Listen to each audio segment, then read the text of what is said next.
سر میت کو دفن کرتے وقت اور قبر میں اتارتے وقت اور دفن کرنے کے بعد کیا دعا پڑھنی چاہیے؟ اللہ اکبر. دیکھیں میت کو جب قبر میں اتارتے وقت اتار رہے ہیں تو بسم اللہ وعلی ملت رسول اللہ یہ پڑھتے ہیں، اور اس کے بعد دفن کیا. دفن کرنے کے بعد نبی صلی اللہ علیہ وسلم نے فرمایا استغفروا لاخیکم واسألوا له التثبیت فانه الان يسأل، کہ اپنے بھائی کی ثابت قدمی کے لیے دعا کرو کیونکہ ابھی اس سے سوال کیا جائے. لیکن 3 سوال، ٹھیک ہے.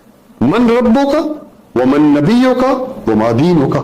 یہ اور 3 سوال اور سب سے پہلا سوال توحید کا، اس پر پوری زندگی میں یہ تمہارا رب کون ہے. اور یہ 3 سوال ویسے تو یاسین صاحب بہت آسان سوال ہے، لیکن ان پر محنت کی ہوگی تو یہ سوال آئیں گے. ورنہ یہ کہ اگر ان پر محنت نہیں کی ہوگی تو پھر حدیث کے الفاظ ہیں کہ جب وہ پوچھیں گے سوال کہ من ربوں کا تو جواب کیا آئے گا؟ ہاں لا آدری، میں تو نہیں جاتا. من نبیوں کا، تیرے نبی کون ہے؟ ہاں میں تو نہیں جانتا. تو ان پر محنت ضروری ہے. شرک و بدعت سے بچنا ہے، نبی صلی اللہ علیہ وسلم کی اطاعت کرنی ہے. تو انشاءاللہ اس سوال کے جواب انشاءاللہ آج